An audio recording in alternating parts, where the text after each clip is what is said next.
ฟังจูณขณะนี้พระขอเจริญพรมายัง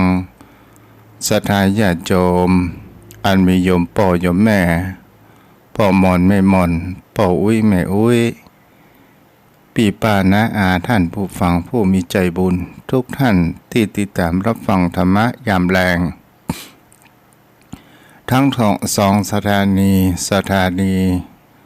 หลักนั้นก็คือสถานีวิทยุเพื่อการศึกษาพระพุทธศาสนา 104.5 เมกะเฮิรตซ์ออกจากห้องส่งวัดไผ่หินโดยความเมตตาของท่านอาจารย์พระครูสมุวิศวัตรวรกิจโจผู้เปี่ยมไปโดยแห่งความเมตตาแห่งสถานีวิทยุหนึ่งนั้นก็คือสถานีวิทยุคลื่นสื่อข่าวชาวประชาโดยกันได้ส่งลิ้นสัญญาณไปในเครือข่ายในภูมิภาคเหนือของเราหลายจังหวัดหลายอำเภอที่รับฟังอยู่ขออนุโมทนาขอบคุณในความเมตตาธรรมของท่านอาจารย์พระครูอภิวัตรวัฒนวิกรมเจ้าอาวาสวัดปักทางเจริญศรัทธาญาติโยมโยมพ่อโยมแม่เฮาก็มาอยู่กันก่อนที่พระอาทิตย์นั้นจะรับขอบฟ้าแล้วก็จะเข้าสู่ยามราตรีแห่งค่ำคืนผ่านอย่างนี้ไปแล้ววันเล่าเป็นสิ่งที่ผู้คนเฮาทั้งหลายเฮาหันประการเช่นนี้พระอาทิตย์ขึ้นยามเช้าโหนวันออกรับขอบฟ้าทางทิศตะวันตกจู่เรื่อยไปแต่ถ้าว่าพระอาทิตย์ขึ้นตะวันตกตะวันออกก็คงจะแปลกประหลาดแล้ววิถีชีวิตของผู้คนเฮาถ้าเฮามีความเจริญเกิดขึ้นมาถ้าเฮาเท่าแก่เฮากลับกลายเป็นหนุ่มก็คงจะมีความแปลกประหลาดที่จะเกิดขึ้นกับในธรรมชาติเป็นสิ่งที่ผู้คนเฮาทั้งหลายเฮาก็ย่อมไปตามกาลเวลาชีวิตของคนเฮานั้นก็ผ่านไปแต่จิตใจของผู้คนเฮานั้นเป็นสิ่งที่เฮาควรจะมีการเปลี่ยนแปลงและศึกษาพัฒนาหลักธรรมขององค์สมเด็จพระสัมมาสัมพุทธเจ้าปรับปรุงจิตใจของเฮานั้นให้มีความสุขเกิดขึ้นในจิตใจศรัทธาญาติโยมทั้งหลายเฮาหันแสงสว่างดีกว่าเฮามาหันอย่างเสลยในชีวิตนี้ที่เฮาเกิดมาโยมพ่อโยมแม่ท่านผู้ฟังก็ถือว่านั้นเฮาได้มีแสงสว่างที่ส่องแห่งหนทางเพื่อที่จะส่องแห่งจิตแห่งใจเพิ่มพูนแห่งปัญญาให้ตนตัวของผู้คนเฮาตามที่พระสงฆ์องค์เจ้าแต่ละรูปแต่ละตนแต่ละองค์นั้นมาอุจาให้กับโยมพ่อโยมแม่นั้นรับฟังกันแต่ถ้าเราฟังด้วยความสนุกสนานด้วยความบันเทิง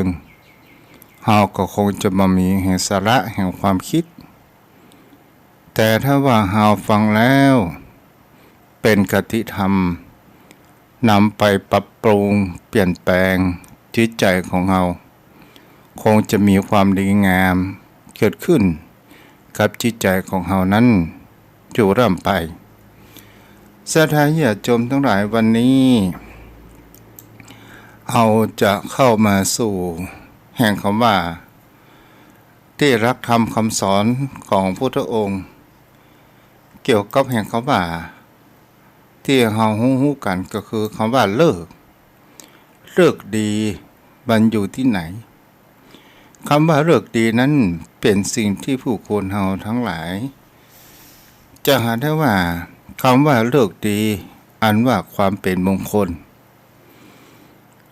ปหุเทวาปสานานัง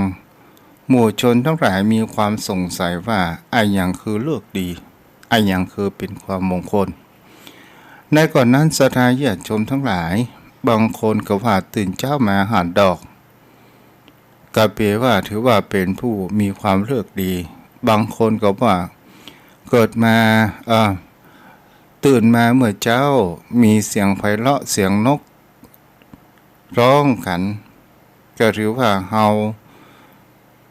เป็นมงคลกับหูการที่เฮาได้ฟังหรือเฮาได้อาบน้ำอาบท่า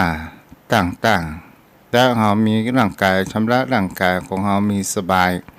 บางคนก็ว่าเป็นมงคลผู้คนทั้งหลายก็ได้มีความสงสัยในเกี่ยวแห่งคำว่ามงคลและแห่งความว่าความเลิกดีอันเป็นมงคลที่พระองค์ตรัสบอกไว้ก็คือมงคล38ก็คืออาเสวนาจะพารนังแต่ทุกเจ้านั้นจะประลงไปสู่ในตัวนั้นแต่ในที่นี้จะเกี่ยวกับคำว่าเลิกดียามดีเลิกดียามดีแท้ที่จริงแล้วเป็นสิ่งที่มันเกิดขึ้นก่อนพระพุทธศาสนาและมันอยู่ในแห่งคำว่าศาสนาของพระเวทศาสนาพราหมณ์หรือว่าฮินดูปัจจุบันศรัทธาญาติโยมทั้งหลายและก็ผู้คนเฮานั้นก็ได้ถือในมื้อจันทร์วันดีมาจนถึงปัจจุบัน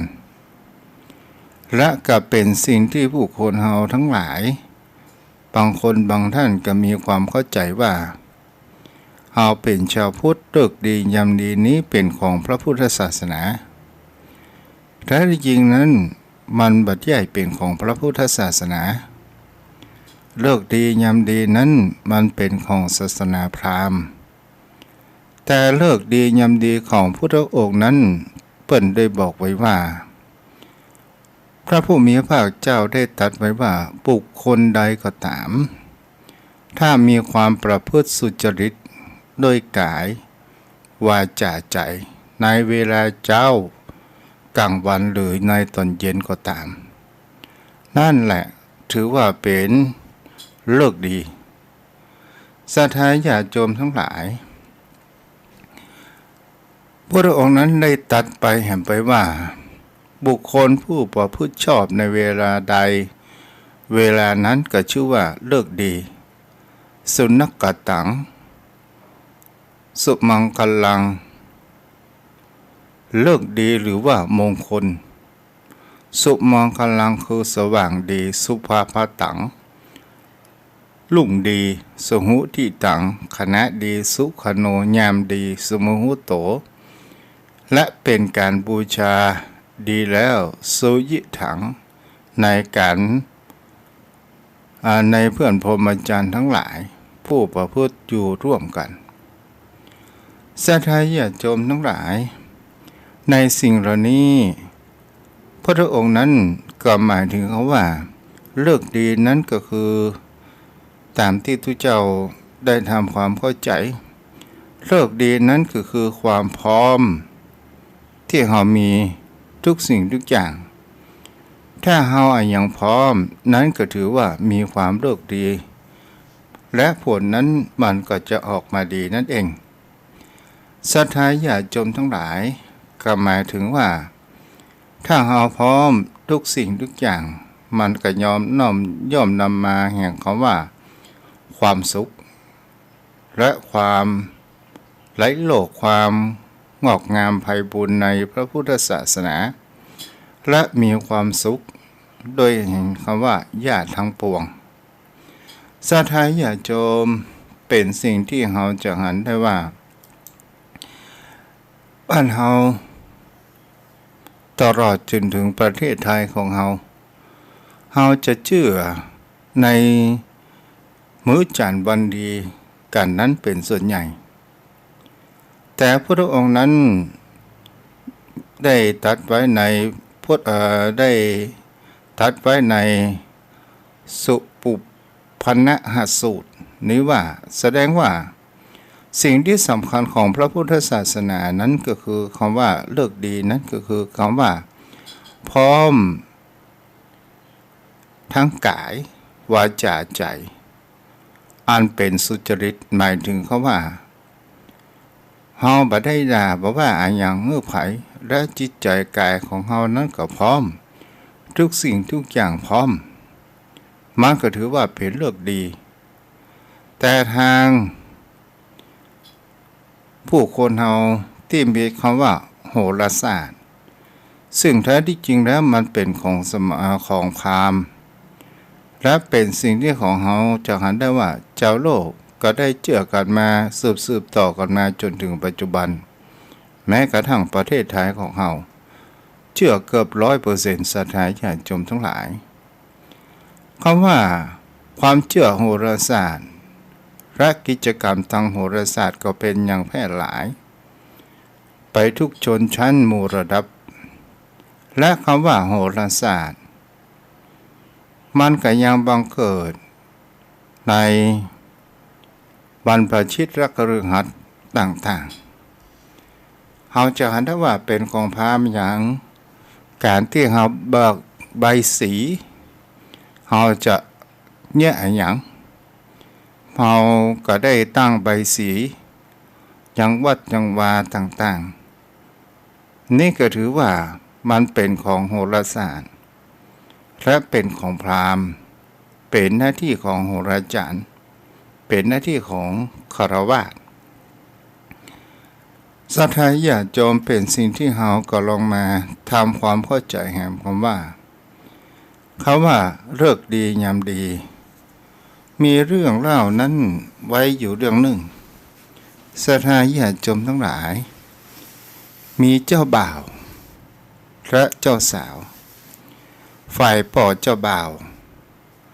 ก็ถือในเลิกดียามดีเกี่ยง59เสือที่กับฉันหยี่60เสียอังการดอนเดียว71 371เสียสุกปุต482เสือเสากับพัดโอ้ได้นับแล้วก็พอมื้อจันทร์มันดีวันนี้พระอาทิตย์แสงมันเสร็จอันหยังเสร็จ2 3 4 6กะว่าอย่างใดศรัทธาญาติโยมทั้งหลายทางฝ่ายเจ้าสาวก็มามีแห่งคำว่าเชื่อในแห่งคำว่าเลิกดียามดีแล้วทีนี้เนี่ยก็ได้นัดกันว่าโอ้วันที่9นี่เด้อ9ธันวาเนี่ยมันเป็นวันหยุดวันที่11นี่เนาะมันเป็นวันที่อันหยังก็ดีฟ้าเป็นวันที่ตกลงกันวันที่แต่ฝ่ายพ่อเจ้าบ่าวนั้นหมูก็ได้ไปปรึกษาโหราจารย์บางคราวประจัง แล้วก็มีคนเขาว่า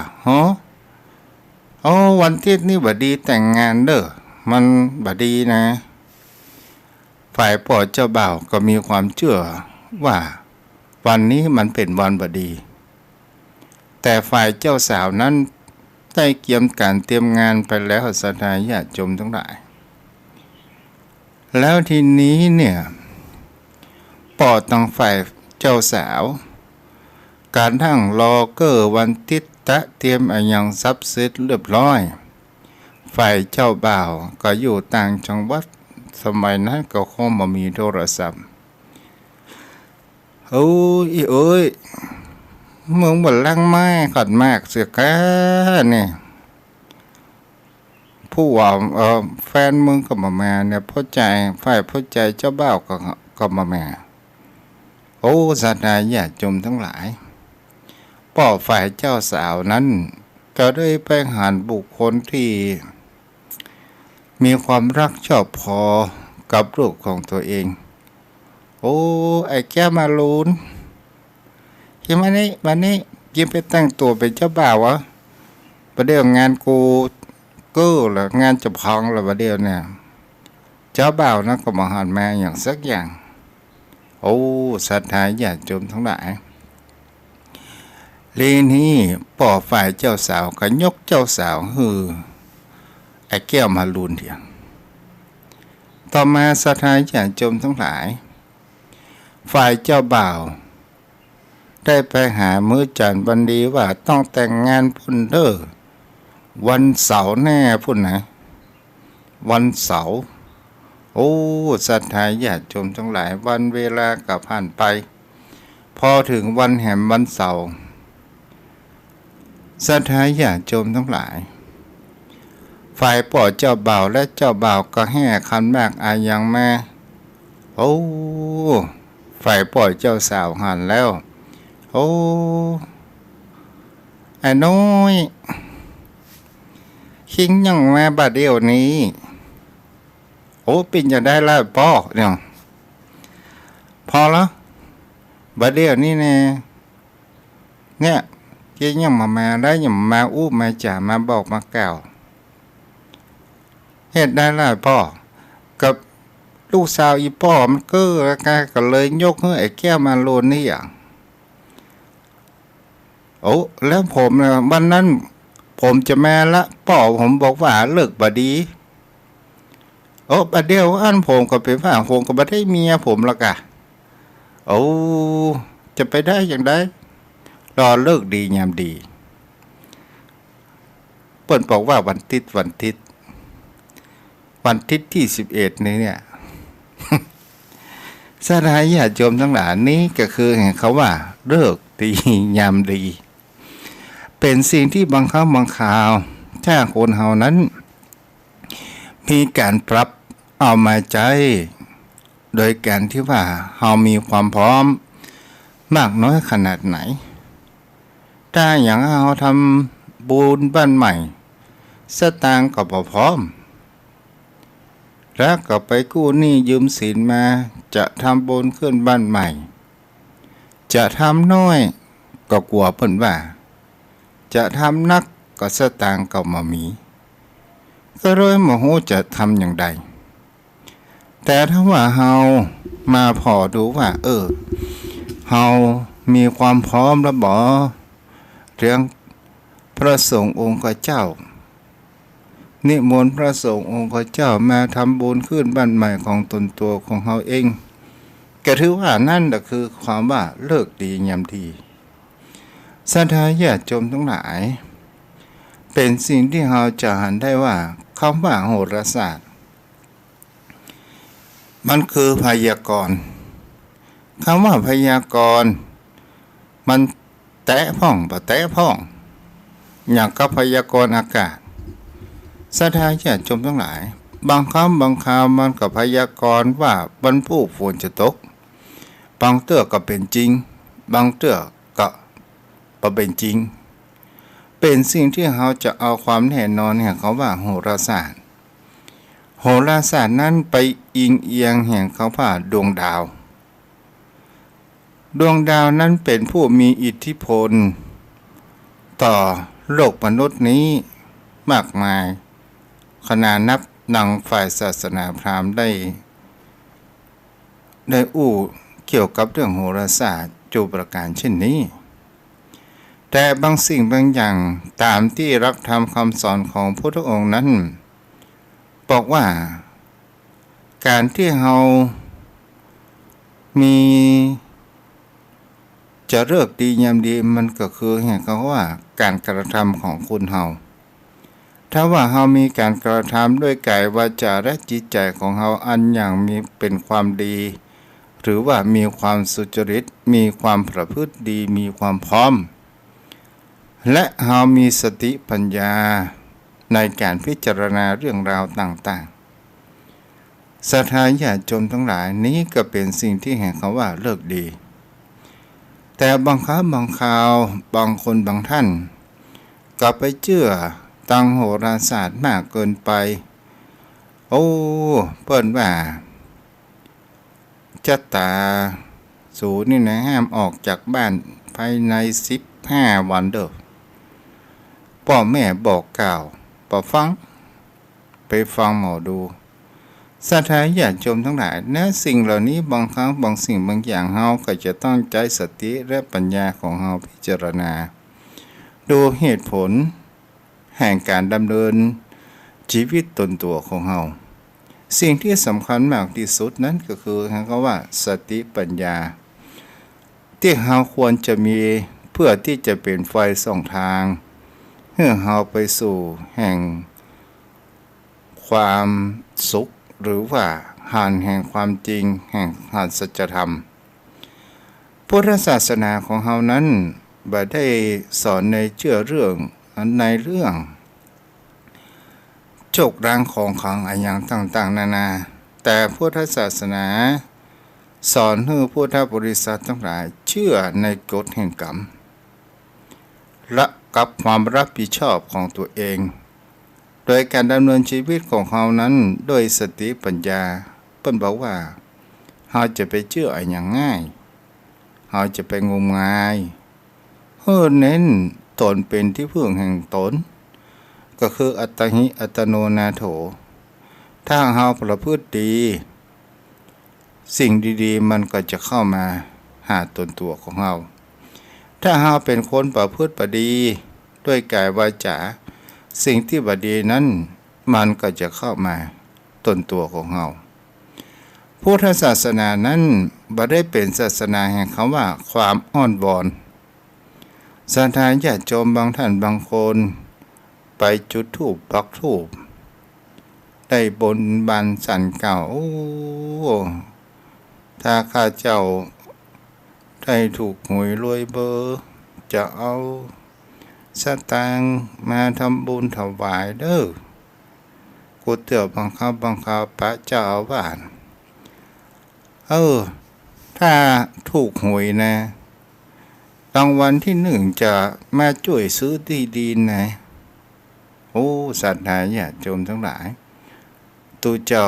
ก็ว่าถ้าตูเจ้าหูตูเจ้าก็แต่งละแกเนาะ ศรัทธาญาติโยมทั้งหลายและก็เป็นสิ่งที่บางครั้งบางคราวคนเฮาก็อู้ไป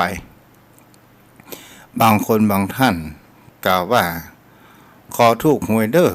จะมากินมาทานบางครั้งบางคราวก็ถูกหวยได้10,000-20,000ก็บ่หันมาทานเนี่ยผิดวาจาศรัทธาญาติโยมทั้งหลายเป็นสิ่งที่เฮาจะหาได้ว่าตามหลักคำสอนของพระองค์นั้นมันมีคำว่าความอ้อนวอน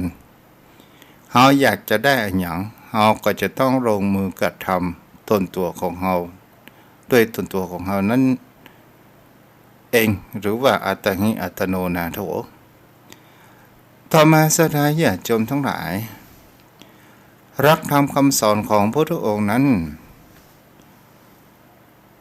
บ่ได้อู้ถึงแห่งเขาว่า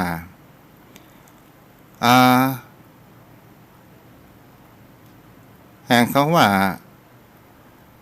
เฮาอยู่เฉยๆแล้วจะมีโชคมีลาภมีเงินมีทองมามีพุทธศาสนาสอนในเกี่ยวกับแห่งเขาว่าการพัฒนาตนตัวของเฮาเองเพื่อมุ่งหน้าไปสู่แห่งพระธรรมดำเนินชีวิตของเฮาอย่างรวดเร็วและมีแห่งเขาว่าน่าพอใจโยมพ่อโยมแม่แล้วได้ตรัสประโยชน์พระองค์นั้นได้ตรัสว่าประโยชน์เป็นเลิกของประโยชน์เป็นเลิกของประโยชน์เองคือการทำกิจสำเร็จด้วยชอบธรรมนั้นแหละเป็นเลิกดีดวงดาวในท้องฟ้าจะช่วยอะไรอย่างได้ศรัทธาญาติโยมทั้งหลายเป็นสิ่งที่ผู้คนเฮานั้นก็ได้ลองศึกษาพระองค์นั้นเป็นผู้บอกทางเพื่อเฮานั้นว่าทางนี้เด้อจะไปสู่แห่งพระนิพพานทางนี้เด้อบอกควรที่จะปฏิบัติจะไปสู่แห่งเขาว่าอบายภูมิคือคำว่านรกทางนี้เด้อที่จะไปเมืองสวรรค์ ทางนี้เด้อจะกลับมาเกิดเป็นมนุษย์แห่งครั้งหนึ่งพระองค์นั้นก็ได้บอกอยู่แล้วศรัทธาญาติโยมทั้งหลายแต่ผู้คนเฮาตั้งหากเล่าเป็นที่เฮาบ่เลือกเดินคนบอกทางก็มีอยู่แล้วคนผู้ค้นพบแห่งสัจธรรมมีอยู่แล้วคนผู้บอกทางก็มีอยู่แล้วแต่เราจะเลือกเดินนั้นหรือไม่ผู้ค้นพบแห่งสัจธรรมนั้นก็คือองค์สมเด็จพระสัมมาสัมพุทธเจ้าผู้บอกทางบอกแผนที่ชี้แนวทางกับหมู่เฮาก็คือองค์สมเด็จพระสัมมาสัมพุทธเจ้าแต่เฮาจะเดินหรือบ่เดินจะทำหรือบ่ทำมันก็ขึ้นอยู่กับตนตัวของคนเฮานั่นเองถึงเฮาเลือกเกิดบ่ได้แต่เฮาเลือกที่เฮาจะแก้ชะตาชีวิตของคนเฮาได้และเฮาจะมัวแต่ลุ่มหลงเพ้อว่าเฮานั้นทุกข์ยากลำบากมามีเวลาอ้างหั่นอ้างนี่ตอนสุดท้ายมันก็บ่มีเวลาเพราะว่าชอบอ้างว่าไม่มีเวลาติดธุระอย่างนี้เป็นต้นนี่แหละศรัทธาญาติโยมเป็นสิ่งที่เฮากะใจปัญญาพิจารณาโยมพ่อโยมแม่วันนี้ในเรื่องเลิกดียามดีทางพระพุทธศาสนาที่พระองค์นั้นได้ตรัสบอกไว้ว่าก็คือการประพฤติทางด้านกายวาจาจิตใจอย่างสุจริตก็คือมีความประพฤติดีมีความพร้อมทั้งสามอย่างนี้ก็ถือว่าเป็นเลิกดีแล้วก็เป็นสิ่งที่เราเชื่อได้ว่าเราจะทำอะไรอย่างก็ตามถ้าอย่างมันพร้อมไปทุกสิ่งทุกอย่างผู้คนพร้อมเงินพร้อมทุกเจ้าพร้อมต่อไปเจิญเจ้าภาพจุดธูปจุดเทียนไว้พระรับศีลกันเด้ออะไรอย่างก็พร้อมทุกเจ้าสวดมนต์เสร็จเรียบร้อยกับข้าวยังมาเตื้ออะไรไปเรื่อยเนี่ยเมาให้ลงหนทางละกายนะกับข้าวบ่พร้อมมันก็เลิกมันก็บ่พร้อมมันกันศรัทธาญาติโยมทั้งหลายอันนี้แม่ไปเด้อก็คือความพร้อมอะไรอย่างก็พร้อมไปทุกสิ่งทุกอย่างถือว่าเป็นเลิกดียามดีแต่เรื่องโหราศาสตร์ใครจะเชื่อบ่เชื่อนั้นก็อยู่เรื่องของท่านเพราะว่าชีวิตเป็นเขาเป็นผู้ริขิตเองว่าเราจะเลือกอย่างใดเนาะโยมพ่อโยมแม่อันนี้ก็คือเป็นสิ่งที่เราจะหันกันนะว่าเพราะว่าในคำว่าศาสนาประการแรกเรานับถือผีสองเรานับถือแห่งคำว่าพราหมณ์สามเรานับถือพุทธศาสนาซึ่งที่เป็นหลักธรรมคำสอนของพุทธองค์เอามาใช้กันและก็อยู่ตัวกันได้ไปโดยกันได้เป็นสิ่งที่ผู้คนเหล่านั้นโยมพ่อโยมแม่ที่ทุเจ้านี้ก็คือแยกว่าส่วนใดเป็นอย่างใดเนาะยังมีเวลาอยู่จะเรื่องทานโยมพ่อโยมแม่การทานนั้นเราจะไปเข้าใจว่าเราทานทุกสิ่งทุกอย่างนั้นเป็นบุญไปเสียทั้งหมดทานที่บ่เป็นบุญเด้อโยมพ่อโยมแม่ที่พระองค์นั้นได้ตรัสบอกว่าทาน5อย่างนี้ที่บ่เป็นบุญ1มหรสพเป็นทานสัมมัชฌะทานัง2น้ำเมาเป็นทานมัชชุชะทานัง3ไม่ยิงแก่ปัจจัยอยู่ตัวกันอิทธิทานัง4ป่อโคแก่แม่โคเพื่อที่จะสืบพันธุ์อุสภทานัง 5ก็คือจิตรกรรมเกี่ยวกับเมถุนสังโยชน์คือภาพสักเสพกามจิตรกรรมทานังศรัทธาญาติโยมทั้งหลาย5ประการเหล่านี้ไม่ได้ถือว่าเป็นทานและก็บ่ถือว่าเป็นบุญเพราะว่ามันเป็นกิจกรรมของคฤหัสถ์อย่างคำว่ามหรสพศรัทธาญาติโยมทั้งหลายมหรสพในที่นี้มันเป็นเกี่ยวกับการบันเทิงของชาวโลกที่มีความรื่นเริงไปต่างๆนานากับผู้มาร่วมการร่วมงานมีความพออกพอใจแต่ทางธรรมถือว่าบ่เป็นบุญเพราะว่าผู้คนทั้งหลายมีราคะโทสะโมหะมากกันอยู่เนาะแล้วน้ำเมาถึงว่าน้ำเมาเนี่ยศรัทธาญาติโยมทั้งหลายก็ถือว่าบ่เป็นบุญแต่ผู้คนเฮาทั้งหลายจ้างมีการมีงานอะไรอย่างก็เอาเหล้าเป็นหลักกล้ากินกล้าทานนี่มันยังหูตึกอยู่กล้ากินเนี่ยศรัทธาญาติโยมทั้งหลายมันก็ยังพอที่จะหูอยู่กะกินได้อยู่กล้าเหล้ากล้ายาเนี่ยมันบ่หูจักตึกแต่ถ้าว่าตานบางครั้งบางคราวคนเฮานั้นไปเข้าใจผิดว่าการตานบางคนเป็นว่ากินนักตานน้อยจะเอาตุเจ้าเป็นสาวแล้วก็ถามตุเจ้าว่าใส่ซองเท่าใดตุเจ้าก็ว่าตนละ2,000 ฮะตุเจ้าอยู่วัดบาดาเนี่ย2,000 โอ้ย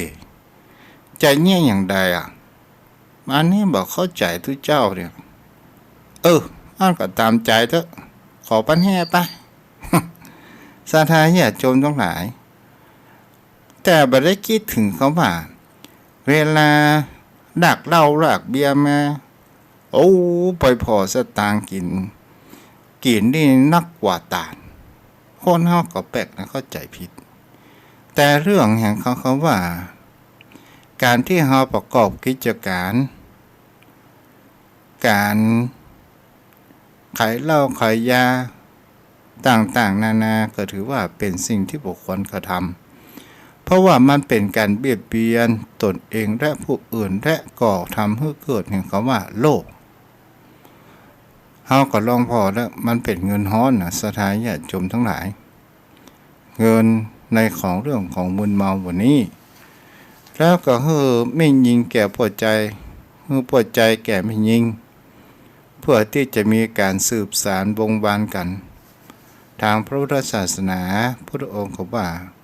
ไม่ใช่เรื่องของผู้ประพฤติพรหมจรรย์และก็งัวก็เช่นเดียวกันศรัทธาญาติโยมทั้งหลายก็จะบ่ลงลึกไปก็เดี๋ยวเวลามันจะปอเนาะเอาละวันนี้ก็คงจะไว้เพียงเท่าอี้เด้อจมพ่อโยมแม่วันพูกกับแม่ฟังกันแหมวันเนาะโทรเข้ามาได้เด้อ0631639950วันนี้ทาง Facebook มีหลายท่านเนาะอนุโมทนาเด้อโยมแม่อ๋อยอรพินคนโยมลาวันกุยคำฟังอยู่เนาะแม่จันเพ็ญคำโพธาฟังอยู่อนุโมทนาเด้อพี่สมสายเขียวดีแม่จันเปงโยมแม่สุภรัตน์ศรีสวัสดิ์อนุโมทนาทุกท่านที่รับฟังกันตลอดจนถึงพี่น้องทางขึ้นสีขาวที่รับฟังกันภายจะโทรมาก็โทรมาได้เด้อในตอนนี้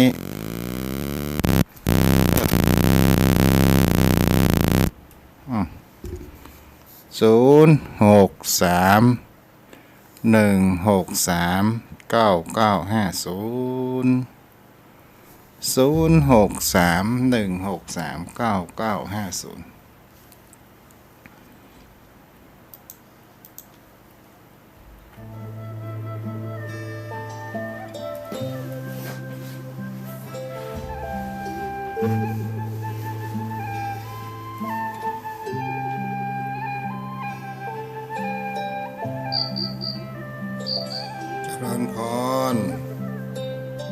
เจริญพรฮัลโหลเดินได้ไหมเด้อ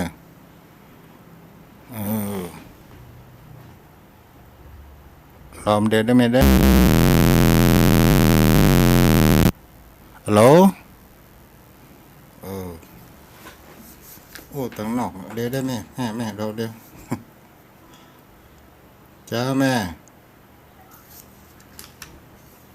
ฮัลโหล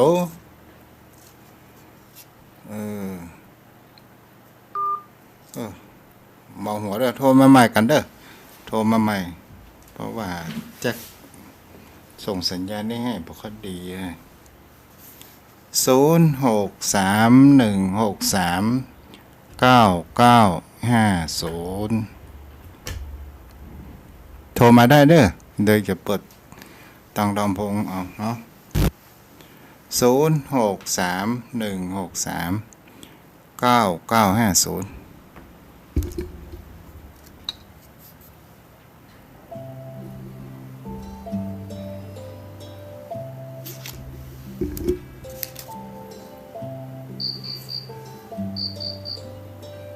เจริญพรมาสาเจ้าฟังอยู่เด้อแม่แก้วกาจ้ะแม่แก้วกันทวังเจ้าจ้าเขตของปักเจ้าจ้าฟังชัดเจนดีก็ฟังชัดเจนเด้อฟังเด้อจ้ากินข้าวออกมาประเดี๋ยวนี่โอ้จ้ากินข้าวเด้อเข้าใจดีจ้าบุญรักษาได้แม่เด้อเจ้าโทรเข้ามาเด้อใครจะโทรมาได้0631639950เจริญพรจ้าไว้สัตว์เจ้าท่านพระครูจ้าแม่โยมแม่ฟังอยู่นะเจ้าอยู่เมืองฝางแต่เจ้าอยู่เมืองฝางเนาะฟังนาวก็แม่ฮัลโหลว่าใดก็จะฟังนาวก็อ๋อบะนาวเจ้าบะนาวสักน้อยอ่ะเหมือนกันนะเนาะเจ้าปีนี้บะนาวแล้วก็ปีเนี้ยปีนี้แกงบะเหลืองเนาะแม่เนาะบะเหลืองท่านมาท่านถามจำอันนั้นยังมาลืมแต่กลางเหลืองจ้าดีถ้าเจ้าไปใจคนถิ่นนี้โดยกำเนิดเลยบอกให้หูเลือกโอ้แม่อยู่ที่ไหนมาก่อนนี่อยู่จังดาวพุ่นน่ะเจ้าโอ้คนจังดาวไปอยู่เมืองฝางเนาะเจ้าเธอมาถามเขาว่าถ้าเมืองฝางหนาวอ่ะมันกลางเหลืองยิงไฟจนกลางเหลืองประเดี๋ยวนี้เมืองฝางเพิ่นปลูกอะไรอย่างกันพ่องฮะบ่ฮู้นะเจ้าเขาเจ้าบ่ค่อยได้ออกไปที่ไหนอ่ะเจ้าอ๋อจ้าเป็นยังแม่เจ้าไม่จ้าเจ้าอ้าว0631639950เจริญพรเจ้านมัสการเจ้าที่ไหนมันก็บ่หนาวเหมือนกันแล้วเลาะอำเภอเทิงก็บ่สิหนาวเนาะอำเภอเทิงนี่บัดเดี๋ยวนี้เพิ่นปลูกหยังพ่องแม่ถ้าเปิดอู้ไหมก็เพิ่นปลูกหอมนี่ลูกอ๋อหอมนี่เนาะเพิ่นจะปลูกหอมแต่ส่วนมากมันเขามีสวนยางเนาะหมู่เขาเนี่ยสวนยางเนาะสวนยางหน้ากาบัดเดี๋ยวเจ้าสวนยางนักมันยางมีราคาปีนี้เขาลงยางโอ้มาพ่องตัดลำไยขวางเอายางก็ใส่หมดจ้าถ้าท่านพระครูจะมาวัดเราบุญท้าก็จะบ่ได้ไปไหนแม่เฮ้ยตัวเจ้าไอ้แม่นึกว่าจะไปกันนึกว่าจะมากับป้ากับหั่นก็เลยหมอด2กันหั่นอีเนี่ยบ่เป็นหยังเดี๋ยวถ้าหลานมาก็นึกหลานบ่มามันปอกกับแม่มันติดโควิดจ้าเป็นหยังแต่แม่จะไปเต้เพิ่นอยู่ที่วัดเราบุญท้านะจ้าติดต่อเพิ่นไว้แล้วท่านพระครูณัฐพงศ์เพิ่นจะรอลูกจ้าบุญรักษาได้แม่เด้อเจ้าสาธุลูกสาธุจ้าอ้าวพาจะโทรมาแฮม0631639950ทุกเจ้าภูมิใจที่ได้อู้ได้จ่าเป็นกู่กับชมโปชมแม่เนาะเจริญพรเด้อทำไมไม่ค่อยได้ยินเลยวันนี้ไม่อะไรกระทุกข้าวเล่งวิทยุดูโยมแม่บันเล่งวิทยุไม่ได้ยินได้หรอว่าไปตู้ พ่อก็ไม่เล่นเพราะเนี่ยฟังไม่ชัดอาจารย์ อ๋อจ้ะจ้ะ อืมก็โทรหาอาจารย์มัน5 รอบแล้วเนี่ยยังไม่ติด อ๋อ อ่ะ มันธรรมดาอย่างจะได้เหมือนดังใจนี่ว่าเป็นไปบ่ได้ ก็เดี๋ยวก็สายไม่ดีก็เดี๋ยวก็เจ๊กเสียอะไร อืมจ้ะจ้ะจ้ะจ้า พรุ่งนี้อาจารย์จะไปไหนนี่ ไม่ได้ไปไหน อยู่วัด ไม่จะเข้ากี่โมง ก็เข้าประมาณเนี้ยกะ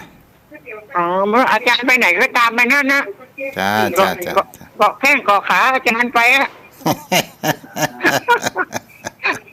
เอาอย่างนี้จะตามอาจารย์ไปนะอาจารย์ไปไหนก็ไปนั่นนะ จ้า เกาะแข้งเกาะขาไป แม่ จ้าสวัสดีค่ะอาจารย์ แม่อะไรเนาะอ้าว0631639650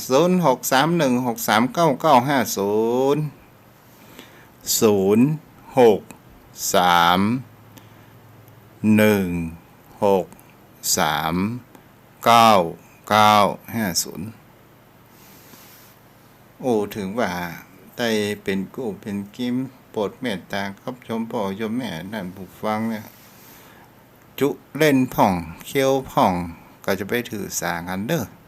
จุค่อยหัววันละนิดเนาะ โทรเข้ามาได้เด้อ0631639950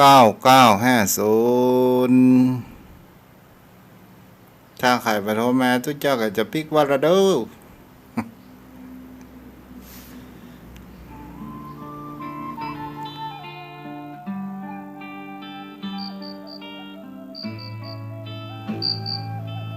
เจริญพร ลูกสาวเจ้า เจ้าวัดจะโดยพ้องแม่ ไอ้แม่อยู่เฮ่อยู่ลีนี่แหละ เอาจะอยู่ลีอยู่บ้านอาซองแม่ อยู่บ้านเม่นลานตำบลลี อ๋อ ตำบลเม่นลานอำเภอลี อยู่ลีนี่เลยเนาะ ตุ๊เคยมาว่าบ้านเม่นลานนะ เอากับตุเป็นคนฮอดเนาะขี่รถแวดด้วยเต่ามาพ ตุ๊ บ อยู่ ที่ไหน ที่ไหนก็ตุ๊เป็นคนโทษนี่ เป็นคนฮอดได้ใกล้ๆโดยเต่านะกะอีแม่ก็อยู่ใกล้โดยเต่าเหมือนกันเป็นใช่แกะ เจ้าอยู่ทางหลายกิโลอยู่ อืม ก็ ตัวเจ้าขี่รถพด กัน ออกที่ลีเนี่ยมันเป็นบ้านไหนอย่างฮะโดยเต่าถึงลีฮะ ต่อลีมันเป็นบ้านอะไรอย่างไม่ตื่น ไม่ตื่นไงไม่ตื่นจ้ะ เห็นกันถึงกันโมดแล้วเจ้า จ้ะบัดเดี๋ยวนี้ลีเปิ้นปลูกอันช้างแม่เปิ้นปลูกอันหยังบัดเดี๋ยวนี้ บ้านเฮหมอปลูกอันอย่างแล้วเขาฮอกเขาพูดเขากับเดี๋ยวนี้เขาก็คูดมันกัน จ้ะแกงอันหยังไม่แรงนี่ แก่งพักกาดเจ้า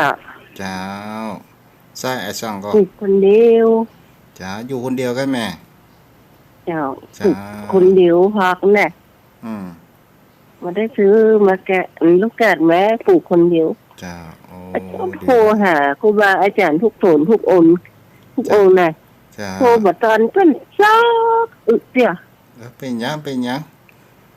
ป็นการตามฝึกสมองเฮา เป็นกำลังใจให้ทุกเด้อ จ้าผู้รักษาได้แม่เด้อลืมถามแม่ครับ0631639950ถ้ามอง5 โมงเย็น55 นาทีป้าหนานโทรมาเด้อ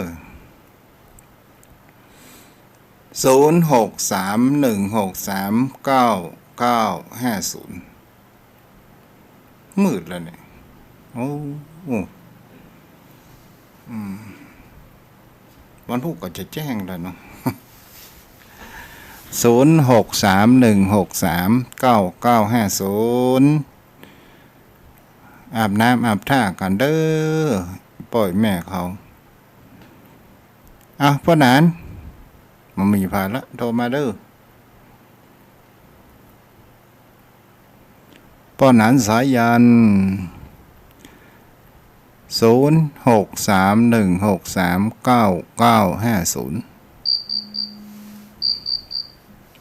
เจริญพรพ่อนาน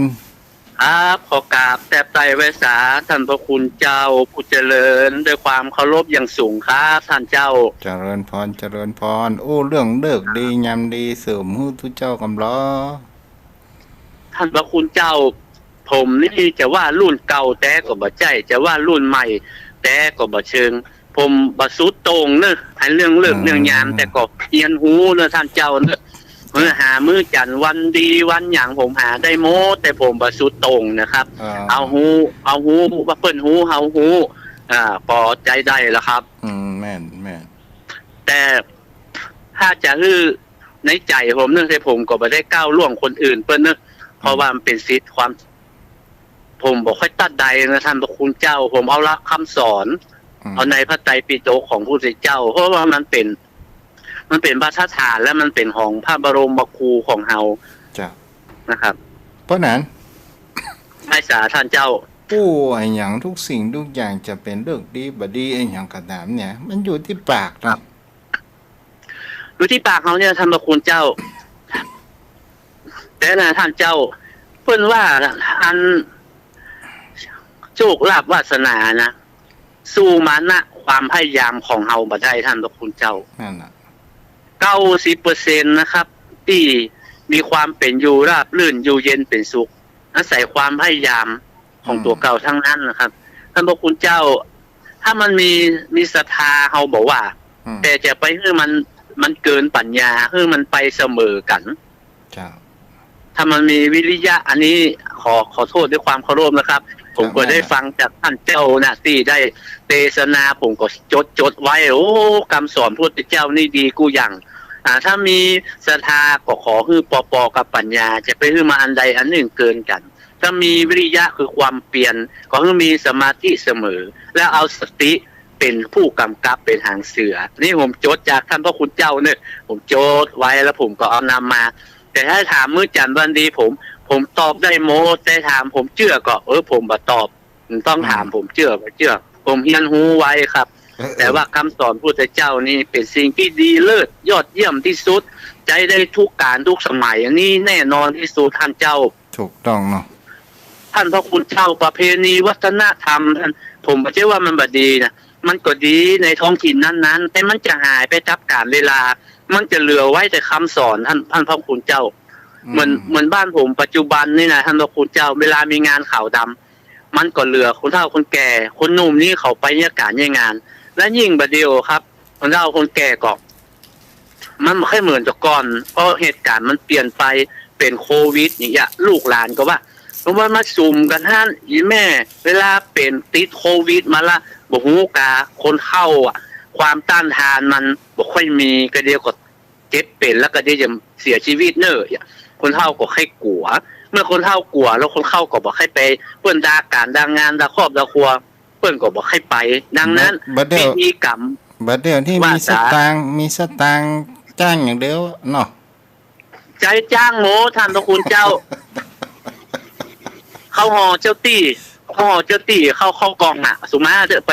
ปว่าเปิดเข้าหอเจ้าตี้มันก็ใส่ยังเจ้าตี้ได้ท่านพระคุณเจ้าไม่เข้าเหตุทุงมีจีนเนี่ยตีนน้ำพริกเห็นหน่อยอันนี้มันเอาแจกไล่แจกกัน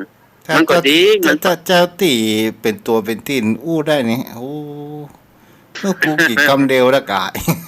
ครับเนี่ยท่านเจ้าถึงประเพณีมันก็ค่อยหายไปท่านพระคุณเจ้า โอ้แต่ก่อนนี่ด่ากันแต่นะตึงครัวกำครัวสูตรครัวถอนสตวงมีตึง8สตวงถอนแล้วถอนแหมถอนตั้งลูกไปสู่ปัจจาถอนจากวัดถอนจากบ้านไปปัจจาเดียวมีเนี่ยกำเดียวเตี้ยเดียวก็จบละถอนแล้วก็แล้วละไปถึงปัจจามันไหม้หมดมันถึงแบบเหลือไฟไปที่ไหนประเพณีมันก็หายแล้วท่านเจ้าแต่ก่อนมีแผ่วปูตองทุบน้ำมน โอ้ ต์ ท่านเจ้า มีควกเจียงเมี่ยงยังบ่ปอนะมีน้ำส้มปล่อยแหม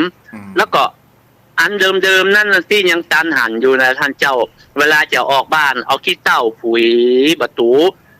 ผีกายบ้านแล้วมือเข้านี่แล้วขี้เต้าผุยประเดี๋ยวนี้มันมีละหายเสี่ยงหายซ้ำโมทำโคจะเรียนนิดเดียวประเพณีวัฒนธรรมเหลือน้อยเดียวครับมันหายไปละ บ้านกูกับแปลง อืม อย่างกับแปลงมันไล่กูอย่า ท่านเจ้า ฮะ บัดเดียวนี่นะเปิ้นเนี่ยคือเสร็จภายในวันเดียวนะท่านเจ้า งานศพนี่นะ อืม คือ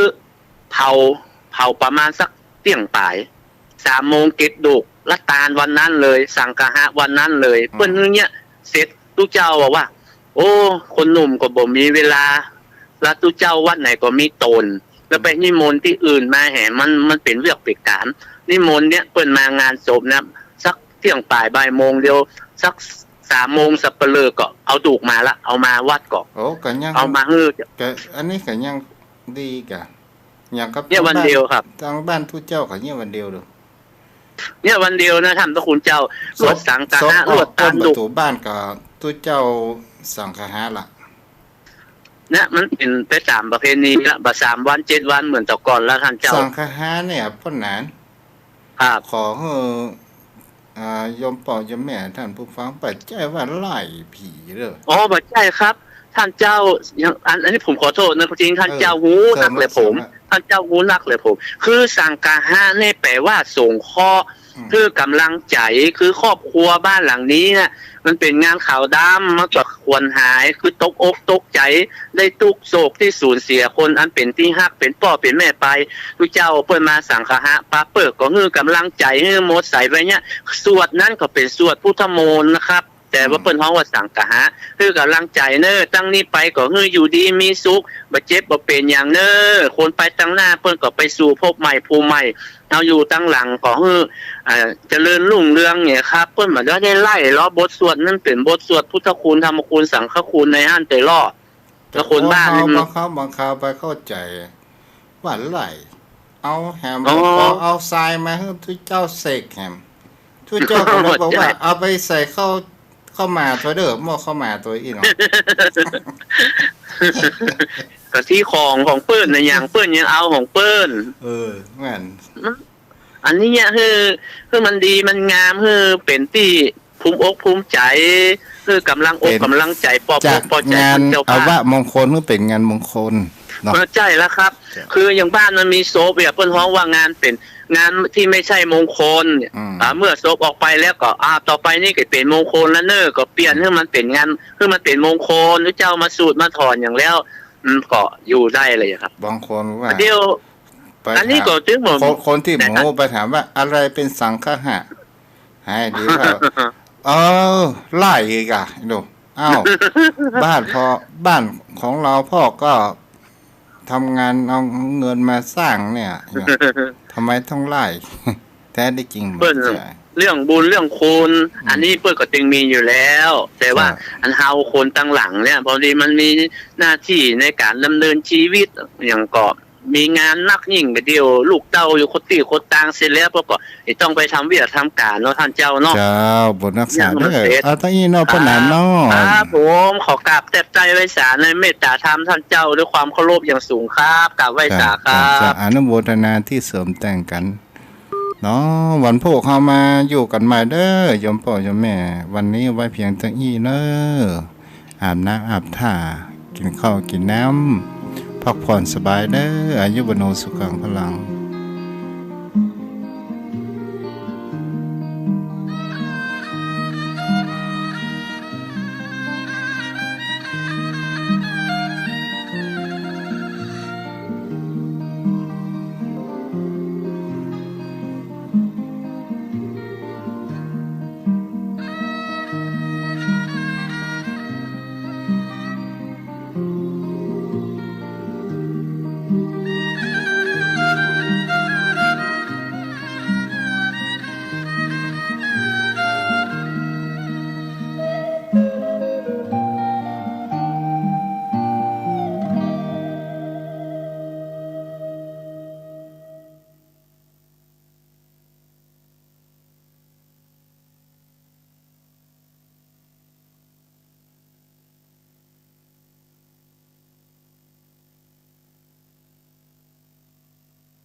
เป็นผู้